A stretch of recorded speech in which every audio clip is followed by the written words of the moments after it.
జాగృతి ప్రేక్షకులకు శుభోదయం. నేను మీ రవీంద్ర పటేల్. ఈరోజు ప్రముఖ పత్రికలు చూసుకున్నట్టయితే దానిలో ముఖ్యాంశాలు ఈ విధంగా ఉన్నాయి.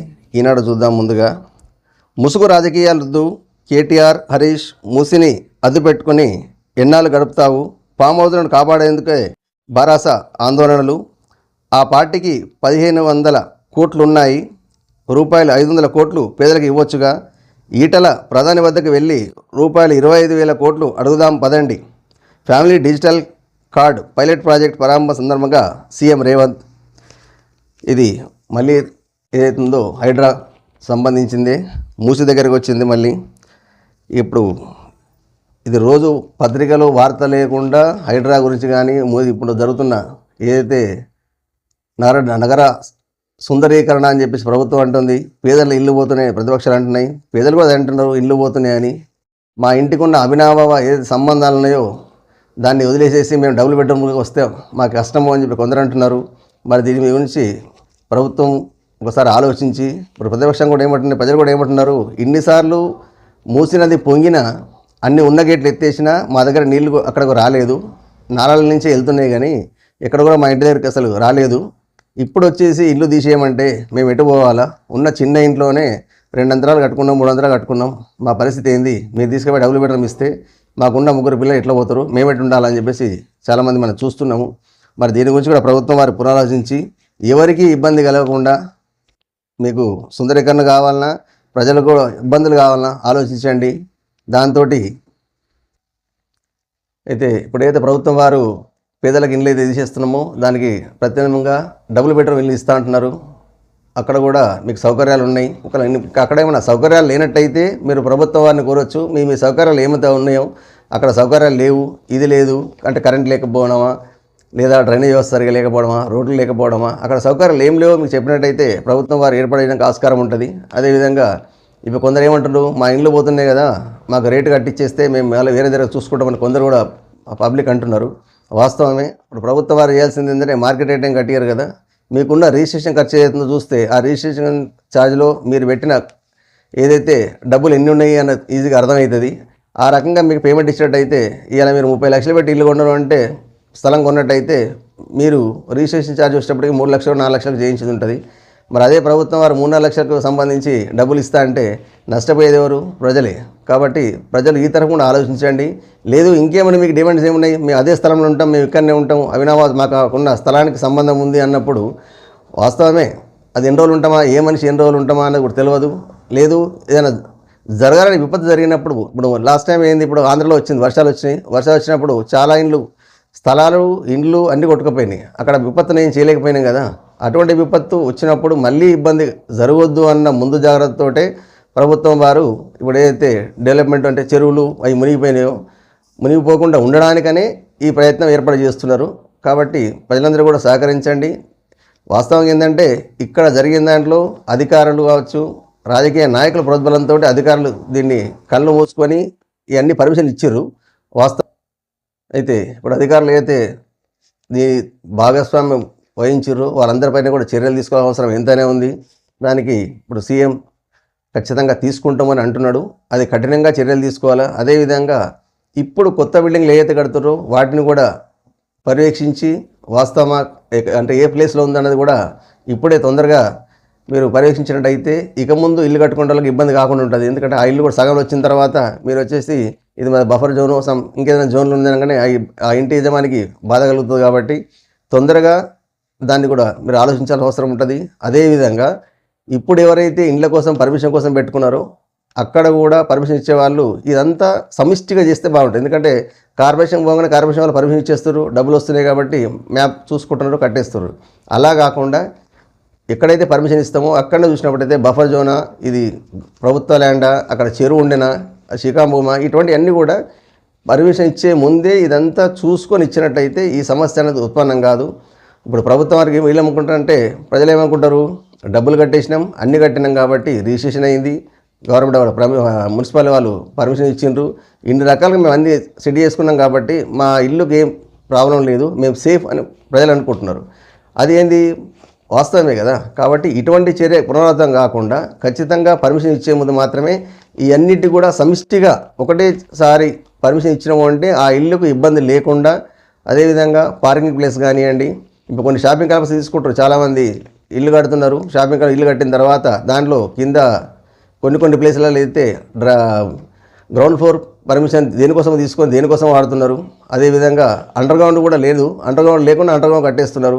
కాబట్టి సంబంధిత కార్పొరేషన్ అధికారులు కూడా ఇల్లు కట్టేటప్పుడే, ఫౌండేషన్ చేసేటప్పుడే ఫస్ట్ ఏం జరుగుతుంది అనేది పర్యవేక్షించినట్టయితే ఈ ప్రాబ్లం అనేది పునరావృతం కాకుండా ఉంటుంది. ఇప్పుడు హైదరాబాద్లో కూడా చాలా ఇండ్లు ఎప్పుడైతే వర్షం పడేటప్పుడు చూసినామో చాలా ఇళ్ళల్లో అండర్ గ్రౌండ్ అన్నీ మునిగిపోయినాయి.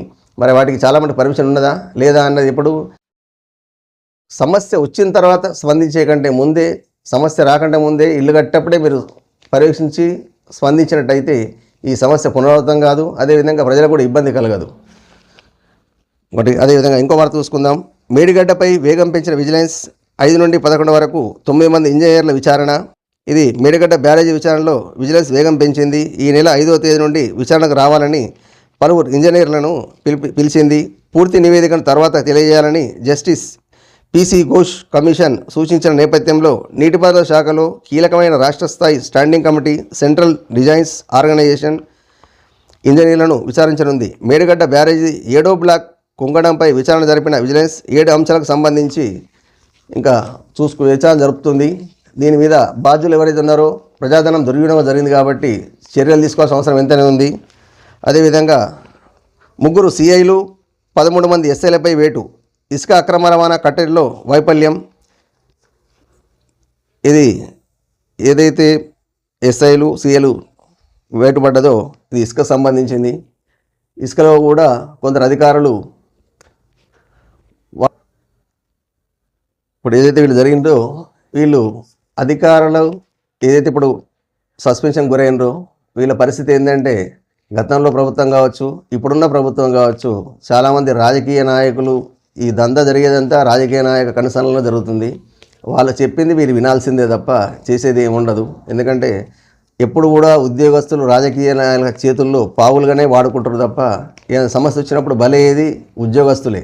రాజకీయ నాయకులు ఏంటంటే చేతులు దులుపుకోవడం తప్ప ఏముండదు. ఎందుకంటే ఓరల్ ఇన్స్ట్రక్షన్స్ ఏముంటాయి తప్ప ఒక పేపర్ మీద రాసి సంతకం పెట్టింది ఏముండదు. నష్టపోయేది వీళ్ళే. కాబట్టి అయినా అధికారులు తస్మాత్ జాగ్రత్త.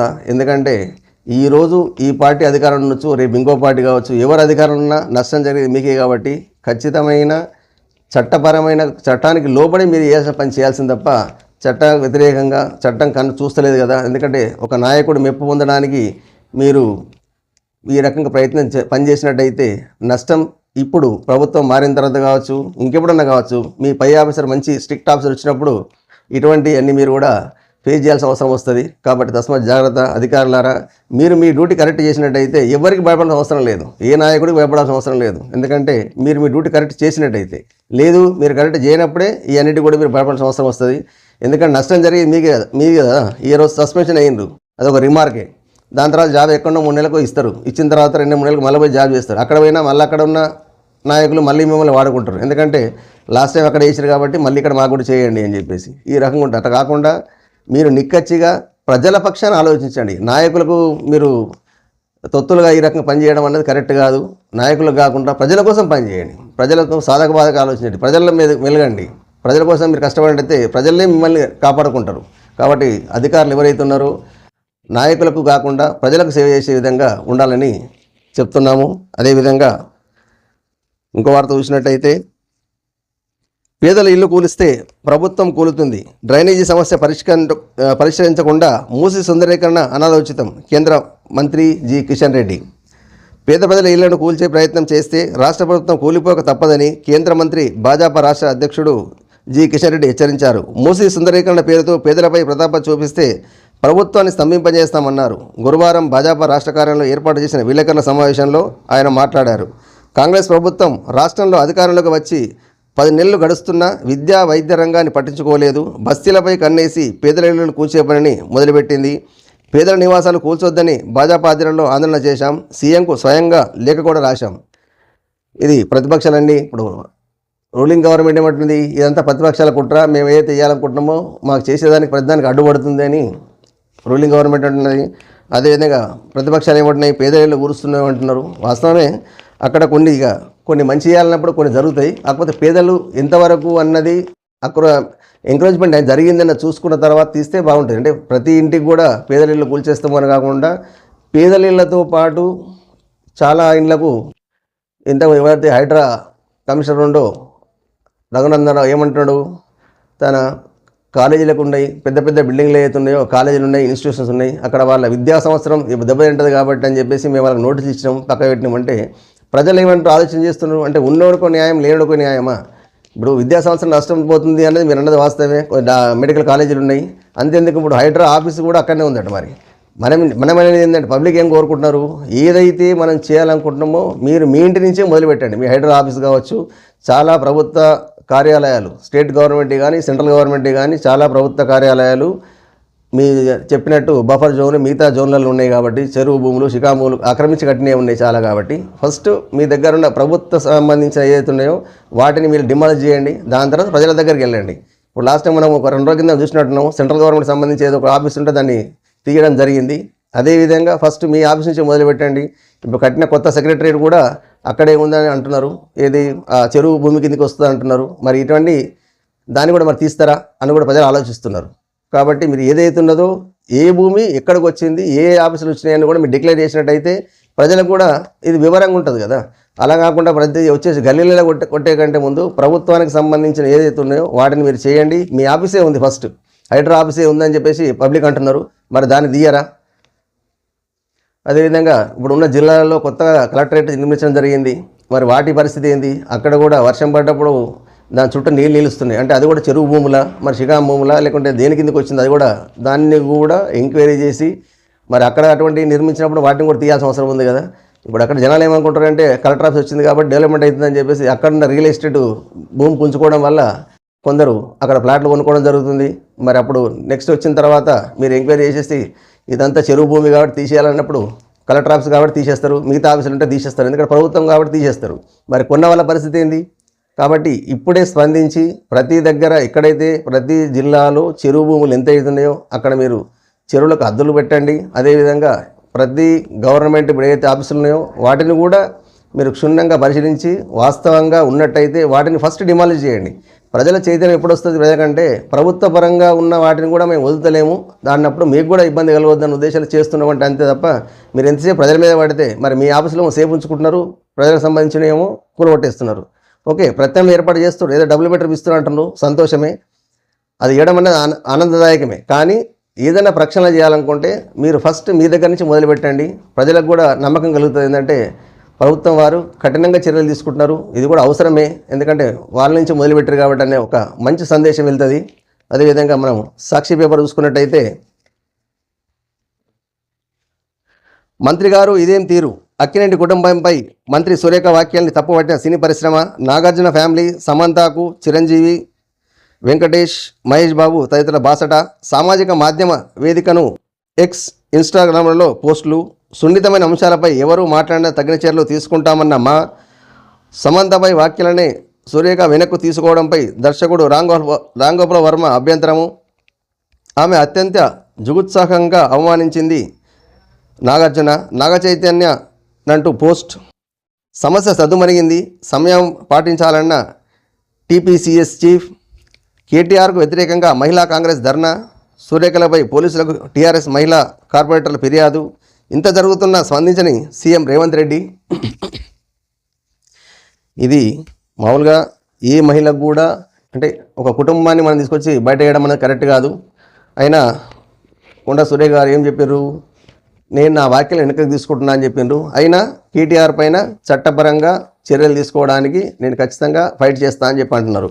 ఓకే, ఈ సమస్య ఇంతవరకు సద్దుమనింది కాబట్టి ఒక మహిళను ఇంకా ఇంతకంటే ఎక్కువ మీరు దాన్ని ఏంది బహిర్గతంగా పేపర్లో చేసి ఈ కుటుంబాన్ని మొత్తం మనం బయటకు ఇవ్వడం అనేది సమంజసం కాదు.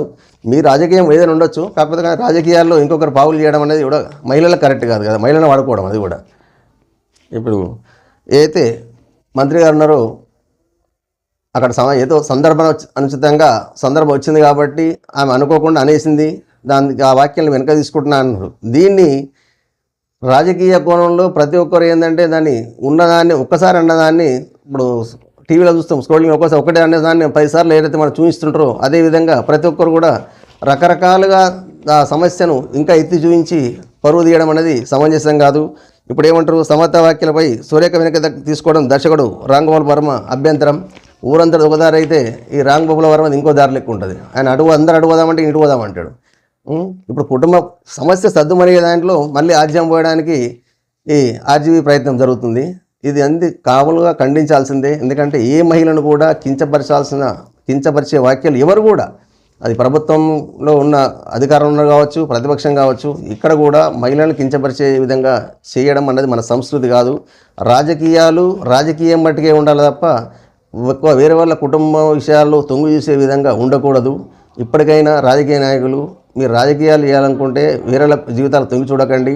రాజకీయం కూడా సౌహృదమైన వాతావరణంలో ఉండాలి తప్ప మరీ వ్యక్తిగతంగా దూషించుకునే విధంగా ఉండకూడదు.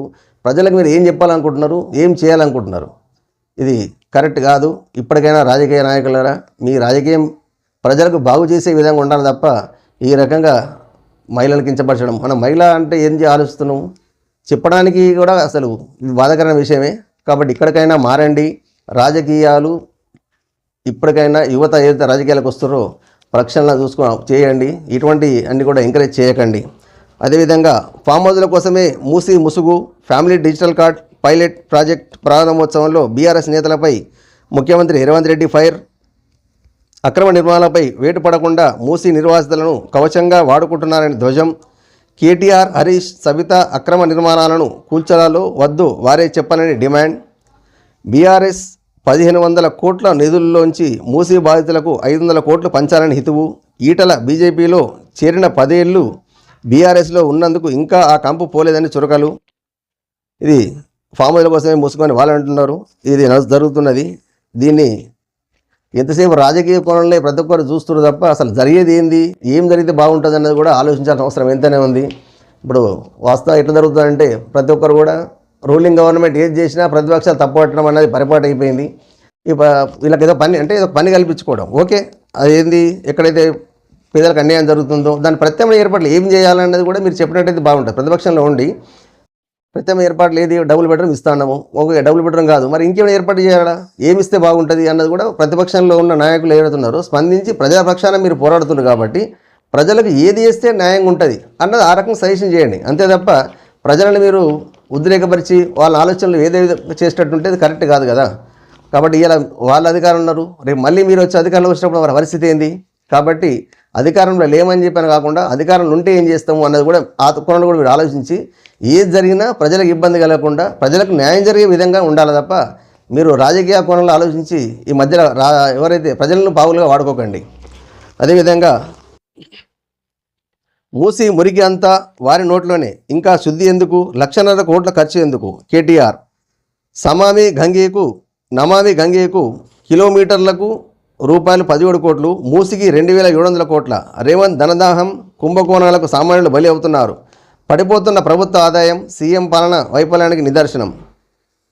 ఇది BRS working president KTR Congress నేతలకు ఎద్దేవేశారు. సీఎం రేవంత్ మంత్రులు తనపై చేస్తున్న వ్యాఖ్యలపై మండిపడ్డారు. తన వ్యక్తిత్వాన్ని హసనం చేసేలా వ్యాఖ్యలు చేసిన ఓ మంత్రికి లీగల్ నోటీసు పంపించానని, కాంగ్రెస్ పార్టీ రాజకీయ వికారాలకు పాల్పడుతోందని అన్నారు. సీఎంతో పాటు తనపై వ్యాఖ్యలు చేసిన మంత్రికి మానసిక ఆరోగ్య నిపుణుల వద్దకు లేదా మానసిక వైద్యుల వద్దకు పంపాలని కాంగ్రెస్ నేత రాహుల్ గాంధీని ఆయన కోరారు. రాష్ట్రంలోని అనేక అంశాలను సంబంధించి కేటీఆర్ గురువారం సామాజిక మాధ్యమ వేదిక ఎక్స్లో వరుస పోస్టులు చేశారు. గంగానది ప్రక్షాళన కోసం కేంద్ర ప్రభుత్వం చేపట్టిన నమామి గంగే ప్రాజెక్టుకు కిలోమీటర్కు 17 కోట్ల చొప్పున ఖర్చు అవుతుండగా మూసీ సుందరీకరణకు మాత్రం 2,700 కోట్లు ప్రతిపాదించారన్నారు. ఇది సుందరీకరణ ప్రాజెక్టు కాదని, ప్రజాధనాన్ని లూటీ చేసే పథకమని వివరించారు. గుండెలు ఆగుతున్నా కూల్చడం ఆగడం లేదు. ఇది ఏదైతే సామాన్యులకు ఉండదో ఆ ఇంటితో ఉన్న అవినాభావ సంబంధం జరుగుతుంది. అది కూల్చేటప్పుడు ఎవరైనా బాధ ఉంటుంది. చిన్నగా చెట్టు పెంచుకుంటే చెట్టు కొట్టేయాల ఒక పరిస్థితి అవసరం వచ్చి చెట్టు కొట్టేయాలంటేనే ఆ చెట్టు కొట్టేటప్పుడు కూడా చాలా బాధ అనిపిస్తుంది. దీని మూసిన చుట్టే రాజకీయం తిరుగుతుంది. దానికి ఏది చేస్తే బాగుంటుందని కూడా ఆలోచించండి. దీనికి డబ్బులు ఎంత ఖర్చు పెట్టడం అన్నది కూడా ఆలోచించండి. ఎందుకంటే అంత పెద్ద నమ్మకంగాకు 17 కోట్లు ఖర్చు చేయాలనుకుంటే మూసికి మాత్రం 2,700 కోట్లు అంటే సుందరీకరణం ఎంతైతే అవసరమో దానికి ప్రజాధనం దుర్వినియోగం కాకుండా కాపాడాల్సిన అవసరం కూడా అంతే అవసరం. ఎందుకంటే ఇది ఇంకో అమౌంట్ ఉన్నట్టయితే ఇంకో డెవలప్మెంట్ కోసం ఉపయోగించవచ్చు. ఒక్కదానికి ఇన్ని కోట్లు లక్షల కోట్లు ఖర్చు పెట్టేట్టయితే ఇప్పుడున్న బడ్జెట్ ఎంత, దాన్ని ఖర్చు పెడితే మిగిలేది ఎంత? మరి ఇది కూడా ప్రజలకు భారమే కదా. ప్రభుత్వం నడవాలంటే మీకే కష్టం, దాంతోపాటు ప్రజలకు కూడా భారం అవుతుంది. అదేవిధంగా పేదల ఇళ్ళు కూలిస్తే ప్రభుత్వం కూలుతుంది. ఇది బుల్డోజర్లు దింపే అధికారం ప్రభుత్వానికి లేదు, సర్కారుకు స్తంభింపజేస్తాం కేంద్ర మంత్రి కిషన్ రెడ్డి. ఇది కూలిస్తే ప్రభుత్వం కూలుతుంది అన్నది వాళ్ళకు తెలియదా రాజకీయాలకు? మరి పేదల ఇళ్ళు కూలిస్తే ప్రభుత్వం కూలుతుందని కిషన్ రెడ్డి అంటున్నాడు. మరి అదే యూపీలో ఏదైతే జరుగుతుందో అక్కడ కూడా డబుల్ బుల్డోజర్ కార్యక్రమం జరుగుతుంది కదా, మరి అక్కడ కూడా ప్రభుత్వం కూలుతుందా? మరి ప్రభుత్వం మంచి చేస్తున్న ఉద్దేశంలో ప్రజలందరూ కలిసి ఎన్నుకున్న ప్రభుత్వం, వాళ్ళకి 5 సంవత్సరాలకైతే ఎలాగో డోకా ఉండదు. ఒక్కొక్కరిది ఒక్కొక్క వే ఉంటుంది. ఆ వేల అంటే ఎవరి ఆలోచనలు ఒక రకంగా ఉంటాయి. కాబట్టి ఈ ప్రభుత్వానికి ఏం ఆలోచన ఉందో దాన్ని వాళ్ళు చేయాలనుకుంటున్నారు. అదేవిధంగా యూపీలో ఏది జరుగుతుందో అది జరుగుతుంది. మరి అక్కడ ప్రభుత్వం కూలిపోలేదు కదా, రెండోసారి కూడా ఎన్నుకోవడం జరిగింది. కాబట్టి డెవలప్మెంట్ అన్నది ఇప్పుడు కొంచెం కష్టం అనిపించినా డెవలప్మెంట్ కనబడ్డప్పుడు నెక్స్ట్ ఏంటంటే ప్రజలు కూడా ఆలోచిస్తుండొచ్చు. కాబట్టి ప్రభుత్వం గురులుతా అన్నది కాకుండా పేదల ఇళ్ళు కూలుతున్నాయి, అది ఎంతవరకు పేదలు ఆక్రమించి కట్టుకోవడం కూడా ఎంతవరకు సమంజసం అన్నది కూడా ఆలోచించండి. ఎంతసేపు మనము ప్రభుత్వం ప్రతిపక్షాలు ఉన్నాం కదా అని చెప్పి ప్రభుత్వంపై దుమ్మెత్తిపోయడం కాకుండా సాధక బాధకాలు ఏమున్నాయి, అసలు జరిగిన వాస్తవం ఎంత, ఇవన్నీ కూడా ఆలోచించే అవసరం ఎంతైనా ఉంది. దీనిలో ముఖ్యంగా పాత్ర పోషించాల్సింది ఎవరైతే ఉన్నారో రాజకీయ నాయకులు, దాంతోపాటుగా అధికారులే దీనికి బాధ్యులు. వాస్తవంగా వాళ్ళ మీదనే కంప్లీట్గా ఎంక్వైరీ చేసి అప్పుడున్న నాయకులు ఎవరుండో వాళ్ళ మీద చర్య తీసుకోవాలా, దాంతోపాటు అధికారులు ఎవరితో వాళ్ళ మీద కూడా చట్టపరమైన చర్యలు తీసుకుంటూ అక్కడ రికవరీ కూడా చేయాల్సిన అవసరం ఉంది. జరిగింది నష్టం అంటే ఖచ్చితంగా వాళ్ళ జీతం నుంచో వాళ్ళ పెన్షన్ నుంచో దేన్ని తీసుకుంటారా, ఖచ్చితంగా అమౌంట్ రికవరీ చేసేస్తే ప్రభుత్వ ఖజానాకు అమౌంట్ నిండుతుంది. ఎందుకంటే ఇక్కడ నష్టపోయేది ఎవరు? ప్రజలు నష్టపోతున్నారు. ఎవరి వల్ల? అధికారులు నష్టపోతున్నారు. కాబట్టి గట్టిగా చర్యలు తీసుకోవాల్సిన అధికారులపైన. ఈ అధికారులపైన చర్యలు తీసుకున్నట్టయితే ఇక ముందు ఏ అధికారి కూడా తప్పు చేయడానికి జంకే విధంగా చర్యలు తీసుకోవాలి. అంతే, ఇది కూడా తూతమంత్రంగా తీసుకొని ఏదో కంటి తుడుపుగా చర్య తీసుకుంటే ఈ అధికారులు మళ్ళీ అదే విధంగా జరుగుతుంది. కాబట్టి ఇక ముందైనా ప్రభుత్వం వారు కఠినాత్మకంగా ఈ అధికారులపైన చర్యలు తీసుకుంటే ఈ సమస్యలు పునరావృతం కాకుండా ఉంటాయి. అదేవిధంగా సింగిల్ జడ్జి తీర్పుపై స్టేకు నిరాకరణ, ముందస్తు చర్యలకు ఆదేశిస్తే ఇక్కడ ఆశ్రయించండి హైకోర్టు. స్పీకర్ కార్యదర్శికి స్వేచ్ఛ ఇచ్చిన సీజే ధర్మాసనం. అనర్హత పిటిషన్ల కేసులో ప్రతివాదులకు నోటీసులు, ఏదైతే పార్టీ ఫిరాయింపులు ఉన్నాయో వాటిని ధర్మాసనం స్పీకర్కి ఇవ్వడం జరిగింది. మరి స్పీకర్ ఏ నిర్ణయం తీసుకుంటారో మనం వేచి చూద్దాం. అదేవిధంగా చంద్రబాబు స్నేహితుడు ఈశ్వరన్కు జైలు శిక్ష. సింగపూర్ రవాణా మంత్రిగా ఉండగా అవినీతికి పాల్పడినట్లు నిర్ధారణ. అమరావతి భూదోపిడీలో బాబు పార్ట్నర్ ఈశ్వరన్. స్టార్టప్ ఏరియా పేరిట రియల్ ఎస్టేట్ లావాదేవీలు. నాడు ఏకంగా సింగపూర్ ప్రభుత్వంతో ఒప్పందం అంటూ బురుడి. ఇది ఒక జూనియర్ అధికారి నుంచి మంత్రిగా 2008లో సింగపూర్ వాణిజ్య పరిశ్రమ శాఖలో జూనియర్ అసిస్టెంట్గా ఉన్న ఈశ్వరన్ అనతి కాలంలో ఉన్నత స్థానానికి ఎగబాకారు.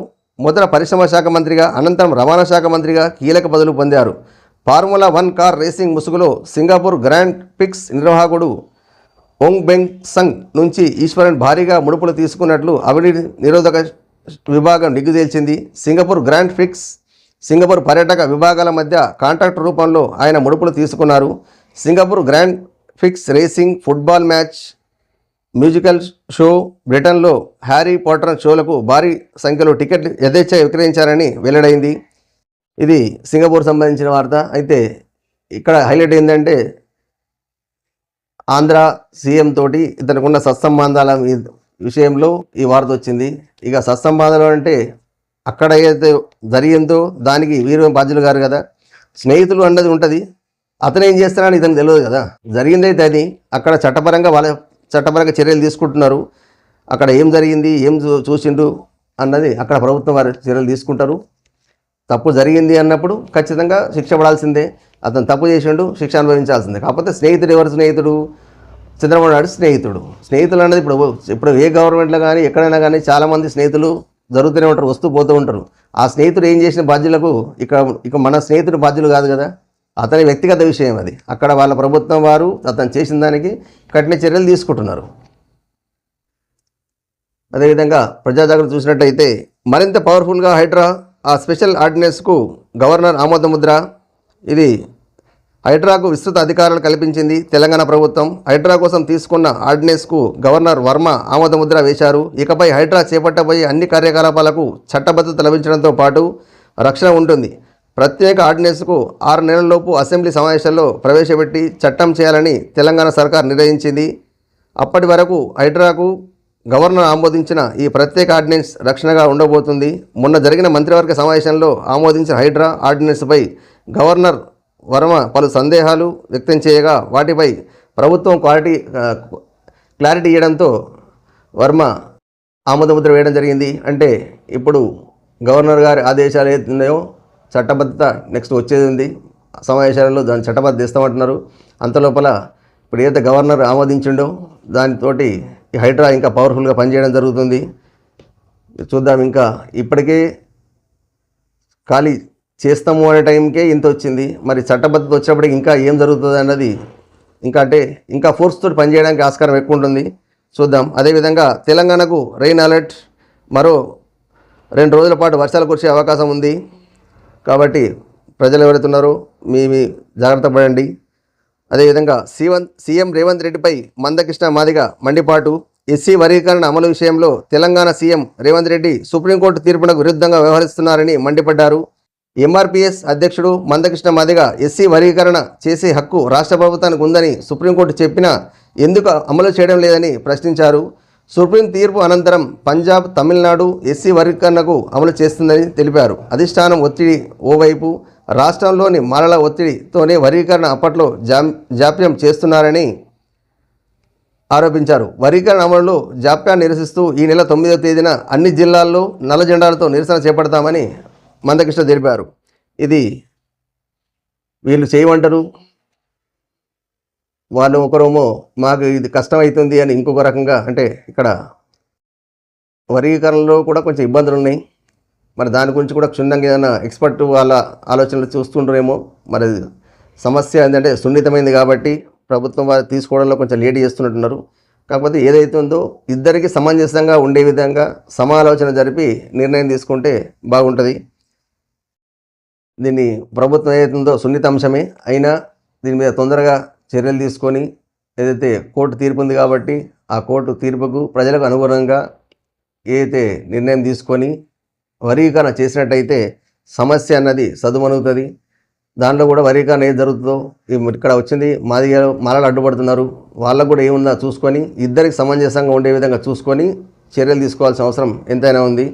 అదేవిధంగా గంట క్రితం బీజేపీ ర్యాలీలో రాహుల్ సమక్షంలో కాంగ్రెస్లో చేరిక. ఎన్ని చిత్రాలు గమ్మత్తులు అంటే ఇది రాజకీయ కోణం. రాజకీయంలో గంట క్రితం బీజేపీ పార్టీలో ప్రచారం చేసిన వ్యక్తి ఒక గంట తర్వాత వచ్చేటప్పటికి రాహుల్ గాంధీ సమక్షంలో కాంగ్రెస్ కండకు అప్పడం జరిగింది. ఇది రాజకీయంలో పరిపాటి, ప్రొద్దున ఒక పార్టీ, మధ్యాహ్నం ఒక పార్టీ, సాయంత్రం ఒక పార్టీ. ఇది మనిషి యొక్క నైజం అయిపోయింది.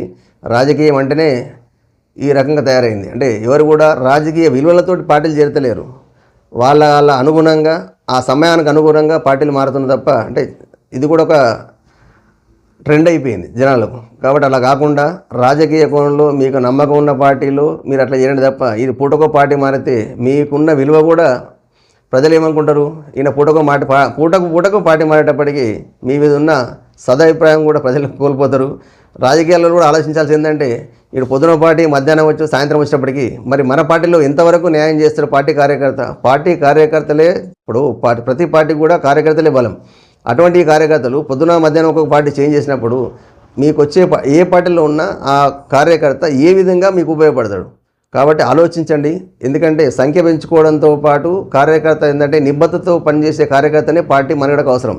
అది ఏ పార్టీ అయినా ఆ రకంగానే ఉండాలి తప్ప ఏదో పార్టీలో చేరుతుంది కదా, పొద్దున రాగానే సాయంత్రం రాగానే ఇంకో పార్టీ వచ్చిండు, మన కండ కప్పుదాం, మా పార్టీ స్ట్రెంత్ పెరిగింది, 100 మంది చేరిండ్రు, 1000 మంది చేరిన చెప్పుకోవడానికి తప్ప అక్కడున్న కార్యకర్త ఎవరు కూడా నిబద్ధతతో పనిచేసే కార్యకర్తను చూడండి. అంతే తప్ప ఏదో స్ట్రెంత్ చెప్పుకోవడానికి నా తరఫున ఇంతమంది చేర్చుకుని ఈరోజు పార్టీలు అని చెప్పుకోండి మీ గొప్పల కోసం పార్టీని ఏ పార్టీ అయినా కానీ ఈ రకంగా చూడడం అనేది కరెక్ట్ కాదు. కాబట్టి ప్రజలు కూడా గమనిస్తున్నారు. మీరేదో చూస్తున్నాం ప్రజలందరూ ఇంతమంది వచ్చారు కదా అని అనుకుంటున్నాం, కానీ అలా కాదు. ప్రజలు కూడా ప్రతి పార్టీని చేసే మంచిని చేసే చెడును అన్నీ కూడా గమనిస్తున్నారు. అది ప్రజలందరూ కూడా ఏం చేస్తారు, ఓటుతోటే చెప్తారు తప్ప వాళ్ళు ఎవరు కూడా బయటకు వచ్చి మీకు ఇది జరుగుతుందని చెప్పాల్సిన అవసరం లేదు. వాళ్ళు గమనిస్తున్నారు ప్రతిదీ కూడా. మీరు ఆ విషయం మర్చిపోకండి. మమ్మల్ని ప్రజలు గమనిస్తున్నారు సీసీ కెమెరాల మాదిరిగా అని చెప్పే విషయాన్ని మాత్రం మీరు మర్చిపోకండి. అదేవిధంగా సీఎం రేవంత్ను ఎవరైనా మెచ్చుకుంటే రాజకీయ సన్యాసం తీసుకుంటా. ఇది బీజేపీ ఎంపీ ఈటల రాజేందర్ సవాల్ విసిరారు. కూల్చివేతలు కరెక్టే, శభాష్ రేవంత్ రెడ్డి అని ప్రజలు ఎవరైనా మెచ్చుకుంటే తాను రాజకీయ సన్యాసం తీసుకుంటానని ఈటలు అన్నారు. రేవంత్ రెడ్డికి దమ్ముంటే సెక్యూరిటీ లేకుండా మూసీ కూల్చివేతల ప్రాంతంలోకి రావాలన్నారు. కూల్చివేతలపై మూసీ ప్రజలు రేవంత్కు మద్దతునిచ్చే మెచ్చుకున్న ముక్కు నీలకు రాసి క్షమాపణ చెప్తానని ఈటల రాజేందర్ తెలిపారు. అంతేకాదు రాజకీయ సన్యాసం కూడా తీసుకుంటానని చెప్పారు. సీఎం రేవంత్ రెడ్డి సెక్యూరిటీ లేకుండా మూసీ పరివాహక ప్రాంతాలకు రావాలని, కూల్చివేతలపై 1 రోజు లేదా 2 రోజులు చర్చ పెట్టాలి. కూల్చివేతలు కరెక్టే అని ప్రజలంటే నేను రాజకీయాల నుంచి తప్పుకుంటా. బహిరంగంగా క్షమాపణ చెప్పి ముక్కుకు నీలకు రాస్తా. కేసీఆర్ నిజస్వరూపం 6 ఏళ్లకు తెలిస్తే రేవంత్ నిజస్వరూపం 6 నెలల వ్యవధిలోనే బయటపడింది. సీఎం రేవంత్ అధికారం తలకెక్కి మాట్లాడుతున్నారు. గతంలో ఉన్న ముఖ్యమంత్రి కూడా ఇలానే మాట్లాడారు. ప్రజలు బ్రహ్మాండంగా ఉన్నారని చెప్పారు. కొంతమంది సన్యాసులు ఏదేదో మాట్లాడుతున్నారని కామెంట్ చేశారు. సన్యాసులు మాట్లాడుతున్నారు, ప్రజలు మాట్లాడుతున్నారు. తర్వాత కేసీఆర్కు అర్థమైంది. రేవంత్ రెడ్డికి కూడా ఇప్పుడు అర్థం కాదు. ప్రజలు విపరీతంగా తిడుతున్నారు, విపరీతంగా ఏడుస్తున్నారు. రేవంత్ రెడ్డి ఒక్కటి గుర్తుపెట్టుకో, నీడను చెడగొట్టే వాళ్ళను శిక్ష తప్పదు. హరీష్ రావు రాసిస్తే నేను చదువుతానా? అంత దిక్కుమాల పరిస్థితి ఉందా? రేవంత్ రెడ్డికి అవగాహన ఉందా? జ్ఞానం ఉందా? అసెంబ్లీలో నావి 100 స్పీచ్లు ఉన్నాయి. ఎవరు మాట్లాడినా నాడు హైడ్రా గురించి మాట్లాడింది నేనే. ప్రతి కాలనీలో బస్తీలో తిరిగా. ఇది ప్రజల కష్టాల గురించి నేను మొత్తం అయితే ఎవరు మాట బస్తీలో తిరిగా కాబట్టి నాకు అన్ని విషయాలు తెలుసు అని చెప్పేసి ఇప్పుడు ఈటలు అంటున్నాడు. వాస్తవమే. ఎందుకంటే 10 ఏళ్ళప్పుడు అప్పుడు అధికారంలో ఉన్న పార్టీలో ఉన్నారు. దాని తర్వాత మళ్ళీ రాజకీయ కోణంలో మళ్ళీ మార్పు వచ్చి వేరే పార్టీలు మారడం జరిగింది. ఇప్పుడు కూడా ప్రతిపక్షంలో ఉన్నాం అనుకుందాం. ఆ ప్రతిపక్ష హోదా కాబట్టి దాని నుంచి ఖచ్చితంగా ప్రజల పక్షాన మాట్లాడుతున్నాము అంటున్నారు. ఇదే విధంగా ఇప్పుడు అనుకోకుండా వరదలు వచ్చినట్టయితే అక్కడ కొన్ని ఇళ్ళు కొట్టుకుపోతాయి. కొట్టుకుపోయి మళ్ళీ మనమే వీళ్ళు ఏమంటారు? అప్పుడు ప్రభుత్వం ఏం చేస్తుంది? మరి అన్ని పేదలకు సహాయం చేయాలి కదా. మరి అక్కడ వాగు పక్కన ఇల్లు మొత్తం కబ్జా అయినాయి కాబట్టనే ఈ ఇండ్లన్నీ ప్రజలకు నష్టం జరిగింది. ఈ ఇండ్లు ఉండకుండా ఉన్నట్టయితే ఈ పరిస్థితి వచ్చేది కాదు కదా అని చెప్పేసి మళ్ళీ వీళ్ళే అంటారు. ఎట్లుందంటే రాజకీయ కోణంలో ఆలోచిస్తారు. ప్రతిపక్షం ఎప్పుడు కూడా రాజకీయ కోణంలో ప్రజల కోసం అంటే ఆలోచిస్తున్నట్టు అట్లా కవరింగ్ ఇస్తూ జరుగుతుంది. ఇప్పుడు ఒక మంచి జరగడంలో కొంచెం చెడు అనేది కూడా జరుగుతూ ఉంటుంది, నష్టం జరుగుతుంది. మంచి జరిగిన నష్టం కూడా జరుగుతుంది. ఆ నష్టాన్ని కూడా కొంచెం బేరీజ్ చేసి దాని ప్రత్యామ్నాయ ఏర్పాటు కూడా చేయడం జరుగుతుంది కదా. డబుల్ బెడ్రూమ్ ఇల్లు ఎవరు కట్టిర్రు? గత ప్రభుత్వమే కట్టింది. ఆ ఇళ్ళని వీళ్ళు ఉపయోగిస్తున్నారు. అది 10 ఏళ్ళ నుంచి ఇల్లు కట్టిన ఇళ్ళని మేము ఇస్తాము అన్నారు. కానీ ఎవరికి ఇచ్చారు? అది మోచేయి బెల్లం పెట్టి ఉన్నట్టే తప్ప ఇస్తామని చెప్పేసి 10 ఏళ్ళు రాజ్యం వెళ్ళరు తప్ప ఇక్కడ కూడా ఎవరికి ఇండ్లు ఇచ్చినేయలేదు. చాలా తక్కువ ప్రదేశాలలో ఇండ్లు ఇవ్వడం జరిగింది. అది వాళ్ళ నాయకులు గట్టిగా కష్టపడి వాళ్ళ ప్రజలకు ఇప్పించుకున్నారు. ఎందుకు? అటువంటి నాయకుడు ప్రజలలో స్థిరస్థాయి ఉండిపోతాడు. కానీ చాలా ఇళ్ళు ఇవ్వలేదు. ఇప్పుడు హైదరాబాద్లో చాలా ఇళ్ళు ఇవ్వలేదు. ఇప్పుడు ఏం చేస్తున్నాడు ఉన్న ముఖ్యమంత్రి గారు? ఇప్పుడు ఆ డబుల్ బెడ్రూమ్ ఇళ్ళన్నీ కూడా వీళ్ళకి ఇస్తాము అని చెప్పి అంటున్నారు. మంచి చేసేటప్పుడు స్వాగతించండి. ఇప్పుడు ఎట్లుంటుందంటే ప్రతిపక్షం ఏముంటుందంటే వరదలు వచ్చినప్పుడు సీఎం గారు మొత్తం హెలికాప్టర్ తిరిగిండు అనుకోండి. హెలికాప్టర్ తిరిగినప్పుడు ప్రతిపక్షం ఏమంటుంది? కింద వరదలు వస్తే సీఎం గారు మొత్తం హెలికాప్టర్ తిరుగుతున్నారు, ప్రజల గురించి కష్టాలు ఏం తెలుస్తాయి, నీళ్ళు వరదలు ఎట్లా వచ్చినాయి, ప్రజల కష్టాలు ఎట్లా తెలుస్తాయి అని చెప్పేసి అంటున్నారు. లేదు, రోడ్డు మార్గం వచ్చినట్టయితే ప్రభుత్వం మొత్తం హెలికాప్టర్ ఉంది కాబట్టి రోడ్డు మార్గం వస్తే ఎప్పుడు చేరుకుంటాడు? రోడ్డు మార్గం ముందే రోడ్డు దిగిపోయినాయి కదా, ప్రజల కష్టాలు నష్టాలు ఇంత లేటుగా అర్థం చేసుకుంటారా అంటారు. అంటే ప్రతిపక్షం అనేది ఏంటంటే ఎంతసేపు ఉన్న ప్రభుత్వం మీద దుమ్మెత్తిపోయడం కాకుండా ప్రజల పక్షాన ప్రజలకు జరుగుతున్న నష్టాన్ని చెప్పండి. అదేవిధంగా మంచిని స్వాగతించండి. తప్పు ఎవరు చేసినా తప్పే, ఒప్పు ఎవరు చేసినా ఒప్పే. ఇప్పుడు ప్రజలందరూ కావాలని ఎన్నుకున్నారు. ఇంకో 5 సంవత్సరాల వరకు మనకున్న ఇంకా ఈ గడిచిన కాలం పోను 5 సంవత్సరాలు ప్రజలు ఎన్నుకున్నారు.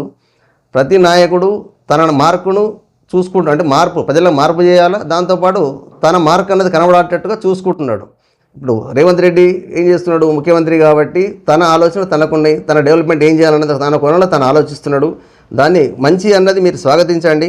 ప్రతిదాన్ని కూడా మీ ప్రతిపక్ష కోణంలో ఆలోచిస్తే కరెక్ట్ కాదు.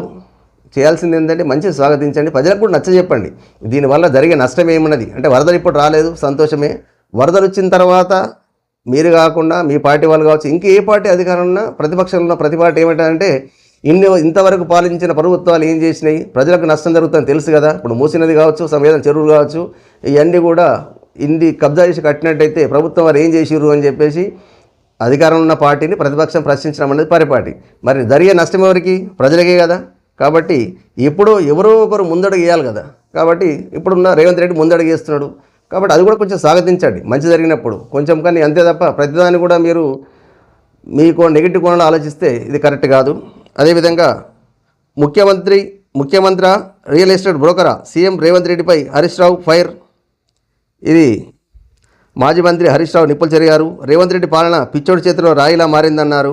ఆనాడు కేసీఆర్ ఫార్మాసిటీ కోసం రైతులను ఒప్పించి వారి నుంచి 15,000 ఎకరాలు సేకరించారని గుర్తు చేశారు. ఫార్మాసిటీ ఏర్పాటుకు అన్ని అనుమతులు వచ్చాయి. కానీ రేవంత్ రెడ్డి వచ్చాక ఫార్మాసిటీ భూములలో రియల్ ఎస్టేట్ వ్యాపారం చేస్తున్నారని మండిపడ్డారు. రేవంత్ రెడ్డి ముఖ్యమంత్రి లేక రియల్ ఎస్టేట్ బ్రోకరా అని ప్రశ్నించారు. ఫార్మాసిటీ భూముల్లో 4th సిటీ ఏర్పాటు చేస్తామంటూ ఉదరగొడుతున్నారని ఆగ్రహాన్ని వ్యక్తం చేశారు. రేవంత్ పాలన పిచ్చోడి చేతిలో రాయిలా మారిందని, ఎటు విసురుతాడో తెలియక ఆ రాయి ఎటు విసురుతాడో ఎవరి మీద పడుతుందో తెలియక కూడా అయిపోయింది. ఆనాడు కేసీఆర్ హైదరాబాద్కు దగ్గరగా కాలుష్యం లేకుండా అక్కడ ఫార్మాసిటీ పెట్టేందుకు 15,000 ఎకరాలు జాగా తయారు చేసి పెట్టారు. అన్ని అనుమతులు వచ్చాయి. ఢిల్లీ నుంచి ఎన్విరాన్మెంట్ క్లియరెన్స్ వచ్చింది. అటవీ అనుమతులు వచ్చాయి. దానికి భూసేకరణ అయిపోయింది. రోడ్లు వేశారు. మొత్తం తయారుంది. వంట వండేశారు. వడ్డించడమే తర్వాయి. కానీ రేవంత్ రెడ్డి ఏం చేస్తున్నారంటే అక్కడ రియల్ ఎస్టేట్ బేరం చేస్తున్నారు. రియల్ ఎస్టేట్ బ్రోకర్ అవుతాడంట రేవంత్ రెడ్డి. రియల్ ఎస్టేట్ బేరం చేస్తారంట. ప్లాట్లు అమ్ముతారంట. ముఖ్యమంత్రి బేరం చేస్తారా? ప్రజలు చూసుకుంటారా? మీరు ఈ రాష్ట్రానికి ముఖ్యమంత్రి రియల్ ఎస్టేట్ బ్రోకరా? 4th సిటీ కడతారట. 4th సిటీ అని ఉదరగొడుతున్నారు. మొన్న హైకోర్టు అడిగింది ఫార్మాసిటీ ఉన్నట్లా లేనట్లా అని అడిగింది. కింద మీద అవుతుందేమో అని ఉన్నట్లే అని హైకోర్టుకి రాసిచ్చారు. కానీ ఎన్ని ఎకరాల్లో ఉన్నట్లు చెప్పడం లేదు. ఆయన మనుషులకు 10,000 ఎకరాలు కట్టబెట్టి దాన్ని తెచ్చి మన ఊరి మీద వేస్తున్నారు అని సీఎం రేవంత్ రెడ్డిపై విరుచుకుపడ్డారు హరీష్ రావు. ఇది ఎటు పోతుంది? 15,000 ఎకరాలు చేసిన వాళ్ళంటున్నారు, రియల్ ఎస్టేట్ చేస్తారని అంటారు. ఇది ఒక ముఖ్యమంత్రిని కూడా అంటే రాజకీయాల్లో కోణంలో ఆలోచించి విమర్శించడం అవసరమే. కాకపోతే మరీ ఈ విధంగా దారుణంగా ఏంటంటే ముఖ్యమంత్రి అంటే ఇక్కడ కాదు ప్రతిసారి చూస్తున్నాము రాజకీయాల్లో మరీ ఎంత దరిద్రంగా దావరించింది అంటే ఒక ముఖ్యమంత్రి అన్నా గౌరవం ఉండదు, సీఎం అన్నా గౌరవం ఉండదు, ప్రతిపక్ష నాయకులన్నా గౌరవం ఉండదు.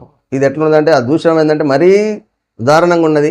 ఎంతైనా అతను చేసేది ముఖ్యమంత్రి తప్పే చేస్తున్నా కానీ గౌరవప్రదంగా సంబోధించడం అన్నది అవసరం తప్ప ఈ రకంగా బ్రోకర్ అనో ఇంకేదో అన్నది ఇది ప్రజలు కూడా అంటే అసహించుకునే స్థితిలో ఉంటుంది తప్ప ఏం లేదు. మాట్లాడేది పద్ధతి కూడా మీరు గౌరవప్రదమైన ఇంత మంత్రి ఉన్నారు, ఇప్పుడు గౌరవపద ఎమ్మెల్యేగా మీరున్నారు.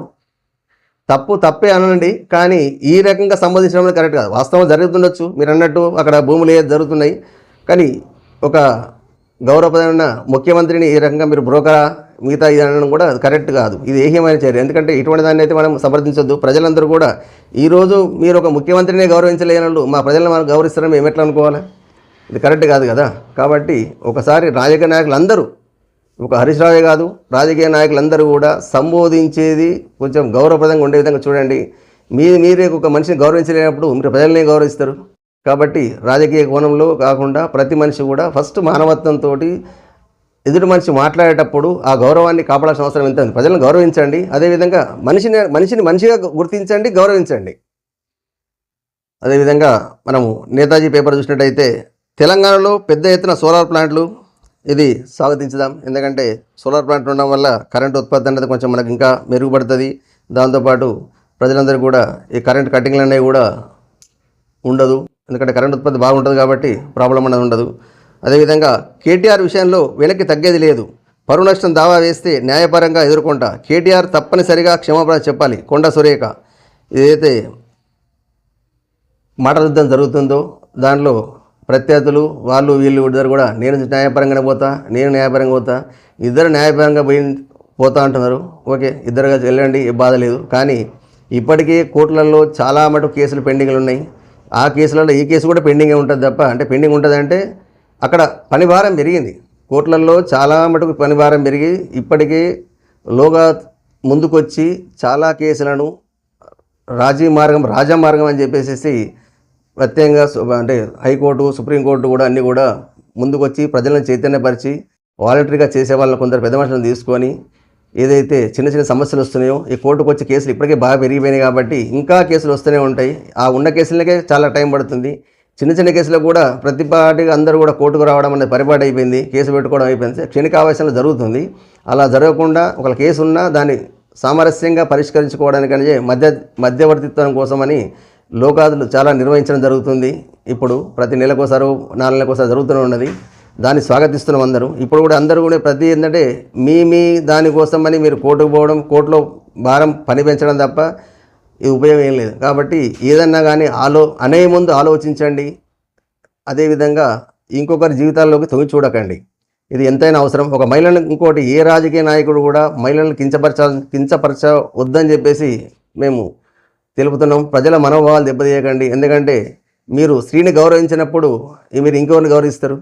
మీరు ఒక్కసారి మర్చిపోకండి.